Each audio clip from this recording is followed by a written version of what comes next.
আসসালামু আলাইকুম প্রিয় শিক্ষার্থী।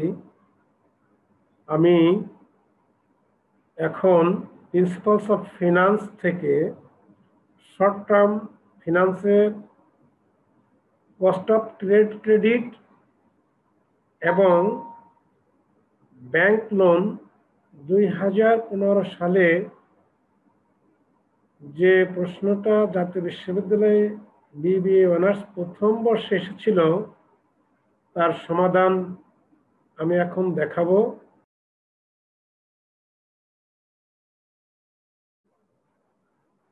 এখন যে সমস্যাটি তোমাদের সামনে উপস্থাপন করছে তা হলো জাতীয় বিশ্ববিদ্যালয় 2015 সালে যে প্রশ্নটা আসছে। এখানে প্রশ্নটা কি আছে? The credit terms for some alternative of A farm are given. The alternative XYZ credit terms 210 net 60, 315 net 80, 220 net 70। এরপরে দেখি কি আছে। এরপরে বলা হয়েছে number 1, determine the cost of foregoing cash discount for each alternatives. 2, the firm has another option to raise short-term bank loan at the rate of 13% interest. Should the firm accept cash discount offer or not?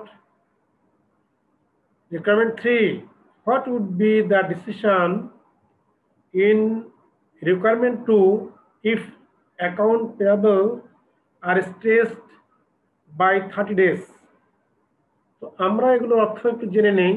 প্রথমেই বলা হয়েছে যে cost of foregoing discount. তো এখানে বারটার যে হার দেওয়া আছে বিভিন্ন অল্টারনেটিভে তার ভিত্তিতে আমাদের কস্ট নিরূপণ করতে হবে। দ্বিতীয়তে বলা হয়েছে যে যদি ব্যাংক লোন 13% হয় তাহলে সেক্ষেত্রে এই ফার্মের কোন অল্টারনেটিভ গ্রহণ করা উচিত, ডিসকাউন্ট অফার কি নেওয়া উচিত কি নেওয়া উচিত না। রিকোয়ারমেন্ট 3 বলা হয়েছে যে যদি আমাদের যে ক্রেডিট পিরিয়ড দেওয়া আছে অঙ্কে সেটাকে যদি আরো 30 ডেজ বৃদ্ধি করা হয় তাহলে 2 নম্বর রিকোয়ারমেন্টে যে ডিসিশন আসবে সেই ডিসিশনের কি কোনো পরিবর্তন হবে কিনা। আমাদের প্রশ্নে এই বিষয়গুলো চাওয়া হয়েছে। আমরা এখন দেখি এই কস্ট অফ ট্রেড ক্রেডিট আগে নির্ণয় করে দেখি অবস্থাটা কি দাঁড়ায়। তো আমরা জানি যে কস্ট অফ ট্রেড ক্রেডিট নির্ণয় করার সূত্র হলো CDR divided by 100 minus CDR into 360 divided CP minus DP into 100। তাহলে আমাদের যে প্রশ্ন সেখানে সিডিআর আছে 2, requirement X A alternative X A, CDR 2, CP 60 days and discount period 10 days. যদি আমরা এগুলো সূত্রে বসাই তাহলে আমাদের অল্টারনেটিভ এক্স এর ক্ষেত্রে কস্ট অফ ট্রেড ক্রেডিটের পরিমাণ আসছে হলো 14.69%। তো আমরা একইভাবে ওয়াই এর ক্ষেত্রে দেখি। ওয়াই এর ক্ষেত্রে সিডিআর আছে 3, সিপি আছে 80, ডিপি আছে 15। তাহলে সেক্ষেত্রে আমরা যদি মানগুলো সূত্রতে বসাই তাহলে আমাদের এই ক্ষেত্রে কস্ট অফ ট্রেড ক্রেডিট 17.12%। আমরা এবার অল্টারনেটিভ জেড দেখি কি আসে রেজাল্ট। জেডে আমাদের এখানে সিডিআর আছে 2, সিপি আছে 70 এবং ডিপি আছে 20। যদি এই মানগুলো আমরা এই সূত্রে বসাই তাহলে কস্ট অফ ট্রেড ক্রেডিট এখানে আসে 14.69%। তো এখন এইটা হলো আমাদের 1 নম্বর রিকোয়ারমেন্টে এগুলোই চাওয়া হয়েছে। এখন 2 নম্বর রিকোয়ারমেন্ট যদি আমরা দেখি যে যদি আমাদের এই রেজাল্টের ভিত্তিতে আমাদের ব্যাংক লোন 13% যদি ইন্টারেস্ট লোন দেয়, তাহলে সেক্ষেত্রে আমাদের cost of trade credit offer গ্রহণ করা উচিত না উচিত নয়। তো আমরা এই টেবলের মাধ্যমে দেখি যে cost of trade credit alternative x এর 14.69%, ওয়াই 17.12%, জেড এ 14.69%। অপরদিকে কস্ট অফ ব্যাংক লোন 13%। তাহলে সেক্ষেত্রে আমরা লক্ষ্য করি যে প্রতিটা অল্টারনেটিভেই কস্ট অফ ব্যাংক লোন এর চাইতে কস্ট অফ ট্রেড ক্রেডিট বেশি। কাজেই এক্ষেত্রে কস্ট অফ ট্রেড ক্রেডিট এই ফার্মের গ্রহণ করা উচিত নয়। আমরা এখন কমেন্ট কিভাবে লিখতে পারি? On the above table we find that in every case cost of bank loan is lower than cost of trade credit, so the firm should accept bank loan to raise its fund. আমরা বুঝতে পারছি যে এই প্রতিষ্ঠান trade credit offer গ্রহণ করবে না, তার ফান্ড রেজ করার জন্য ব্যাংকের থেকে লোন গ্রহণ করাই তার শ্রেয়। আমরা এবার রিকোয়ারমেন্ট 3 দেখি। বলা হয়েছে যে 30 দিন যদি এই টার্মটা বৃদ্ধি করা হয় তাহলে আমাদের রেজাল্টে কি পরিবর্তন আসে। তো আমরা সেক্ষেত্রে ইন কেস অফ এক্স দেখি, আমাদের এক্ষেত্রে সিডিআর 2 সিপি তাহলে 60 ছিল আগে, এখন তার সাথে যদি 30 যোগ হয় তাহলে 90 এবং ডিপি 10, এই মানগুলো যদি আমরা বসাই তাহলে আমাদের কস্ট অফ ট্রেড ক্রেডিট 9.18% হয়। এবার আমরা রিকোয়ারমেন্ট ওয়াই তে দেখি, সেক্ষেত্রে আমাদের সিডিআর 3 সিপি 80 সাথে যদি 30 যোগ করি তাহলে 110, ডিপি 15, মান বসালে আমাদের এপিআর এখানে আসে 11.72%। আমরা অল্টারনেটিভ 3 তে দেখি বা জেটে দেখি, এখানে আমাদের সিডিআর 2 সিপি 70 সাথে 30 যোগ করলে 100 এবং ডিপি 20, মান বসালে আমাদের এপিআর 9.189% হয়। তো এই ক্ষেত্রে যদি আমরা টেবল দেখাই তাহলে দেখি যে cost of trade credit x এর ক্ষেত্রে 9.18%, ওয়াই এর ক্ষেত্রে 11.72% এবং জেড এর ক্ষেত্রে 9.18%। তো অপরদিকে ব্যাংক লোন হলো 13%। তো আমাদের রিকোয়ারমেন্ট 2 তে যা দেখেছি সেখানে ব্যাংক লোনের কস্ট কম ছিল, কিন্তু এক্ষেত্রে দেখা যাচ্ছে যে কস্ট অফ ট্রেড ক্রেডিটের ব্যয় কম।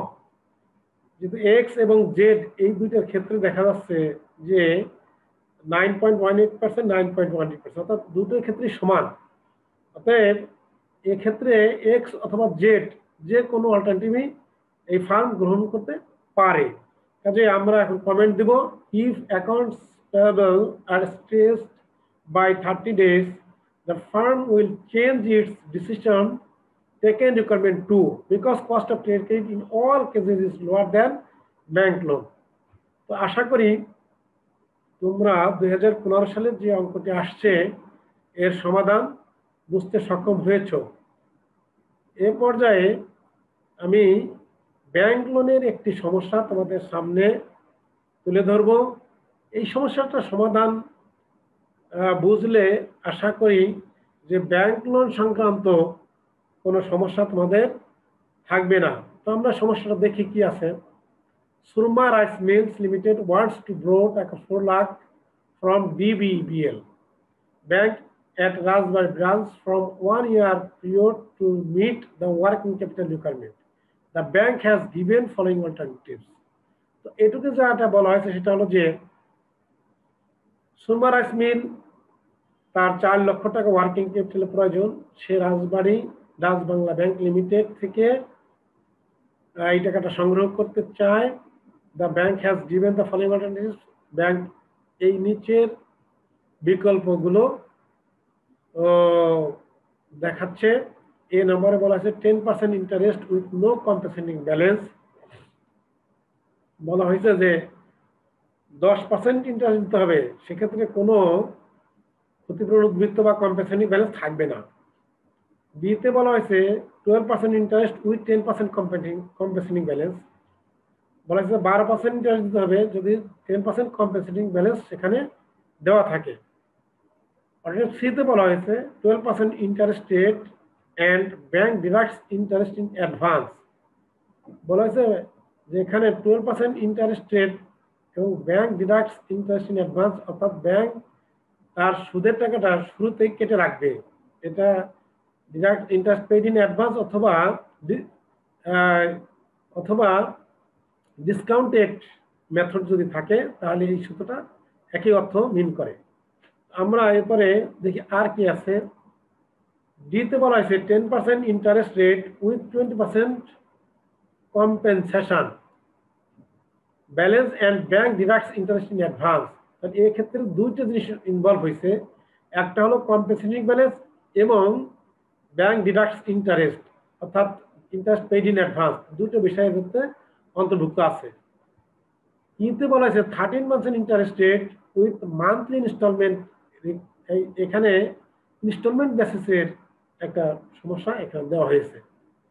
তো which is the best alternative for the Surma rice mills limited. এই অল্টারনেটিভগুলো কস্ট অফ ব্যাংক লোন আমরা নির্ণয় করে আমাদেরকে বলতে হবে যে কোনটা সুরমা ব্যাংক লিমিটেডের জন্য বেশি উপযোগী বা ভালো, সেটা দেখার জন্য আমরা এবার কস্ট অফ ব্যাংক লোন নির্ণয় করব। তো আমরা আসি প্রথমেই solution A, 10% interest with no compensating balance. যদি কোনো কম্পেনসেটিং ব্যালেন্স না থাকে তাহলে সেক্ষেত্রে সূত্রটা হয় EAR equal to interest divided by loan into 100। তো আমাদের এই প্রশ্নে এখানে লোন 4 লক্ষ টাকা, ইন্টারেস্টের 10%, অতএব ইন্টারেস্টের পরিমাণ দাঁড়ায় হলো 40,000 টাকা। তো 40,000 টাকা ডিভাইড বাই 4 লাখ ইন্টু 100, তাহলে আমাদের প্রথম যে অল্টারনেটিভ এর ক্ষেত্রে EAR 10%। আমরা এবার বি নাম্বার রিকোয়ারমেন্ট দেখি। 12% ইন্টারেস্ট উইথ 10% কম্পেনসেটিং ব্যালেন্স। তাহলে এক্ষেত্রে আমাদের যেহেতু কম্পেনসেটিং ব্যালেন্স আছে সেক্ষেত্রে সূত্রটা একটু চেঞ্জ হবে। I divide by loan minus C মানে কম্পেনসেটিং ব্যালেন্স। সি দ্বারা কম্পেনসেটিং ব্যালেন্সকে বোঝানো হয়। তাহলে এখানে আগে আমরা সি মানটা বের করি। তো 4 লাখ ইন্টু 10% করলে 40,000, আর এখানে যেহেতু 12% ইন্টারেস্ট রেট সেহেতু 4 লাখ ইন্টু 12% 48,000 টাকা আমাদের এখানে ইন্টারেস্ট। তো আমরা সূত্রে আয়ের মান 48,000 বসাই এবং এখানে সূত্র লোন মাইনাস কম্পেনসেটিং ব্যালেন্স অর্থাৎ 40,000 টাকা যদি বাদ দেই তাহলে আমরা এখানে যদি 48,000কে 3,60,000 দিয়ে ভাগ দিই তাহলে 13.33% আমাদের 2 নম্বর রিকোয়ারমেন্টের উত্তর। আমরা এবার 3 নম্বর রিকোয়ারমেন্ট দেখি। এক্ষেত্রে বলা হয়েছে 12% interest rate and bank deducts interest in advance. তাহলে এক্ষেত্রে bank deducts interest in advance. তো সেক্ষেত্রে সূত্রটা হবে হলো EAR equal to i loan minus i, অর্থাৎ লোনের থেকে আই ইন্টারেস্ট বাদ যাবে ইন্টু 100। তাহলে সেক্ষেত্রে এক্ষেত্রে আয়ের মান হবে হলো 12% ইন্টারেস্ট যেহেতু 48,000 টাকা। তাহলে আমি আয়ের জায়গায় 48,000 টাকা বসাইয়ে যদি সলিউশন বের করি তাহলে আমাদের এখানে উত্তর আসে 13.63%। এরপর ডি নম্বর অল্টারনেটিভ বলা হয়েছে 10% interest rate with 20% compensating balance and bank deducts interest in advance. এই জায়গায় দুটো বিষয় অন্তর্ভুক্ত, একটা হলো bank deducts interest in advance, আরেকটা হলো কম্পেনসেটিং ব্যালেন্স। এরকম যদি থাকে তাহলে সেক্ষেত্রে সূত্রটা এরকম হয় I divided by loan minus C minus I. C দ্বারা কম্পেনসেটিং ব্যালেন্স এবং আই দ্বারা ইন্টারেস্ট বোঝানো হয়। তাহলে এক্ষেত্রে কম্পেনসেটিং ব্যালেন্স হলো 80,000 এবং ইন্টারেস্টের পরিমাণ হলো 40,000। তাহলে আমরা সূত্রে যদি মানগুলো বসাই তাহলে এই ক্ষেত্রে EAR এর পরিমাণ আসে 17.14%।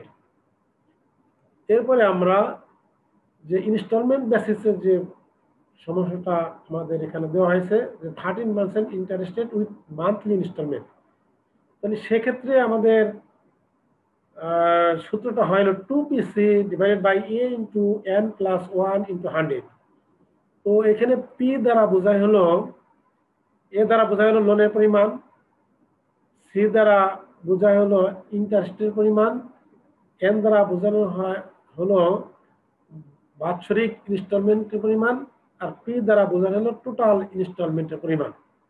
তাহলে এগুলো আমরা এখন যদি এই সূত্রে বসাই তাহলে আমাদের অবস্থা এরকম হয় 2 ইন্টু পি, পি এর মান 12 এবং সি অর্থাৎ ইন্টারেস্টের পরিমাণ 52,000 টাকা, এবং আমাদের এ হলো amount of loan 4 lakh into N এর পরিমাণ হলো মোট বাৎসরিক যে ইনস্টলমেন্টের পরিমাণ 12 প্লাস 1 হলো সূত্রের ইন্টু 100। এটাকে যদি আমরা ক্যালকুলেশন করি তাহলে আমাদের EAR এর পরিমাণ 24% হয়।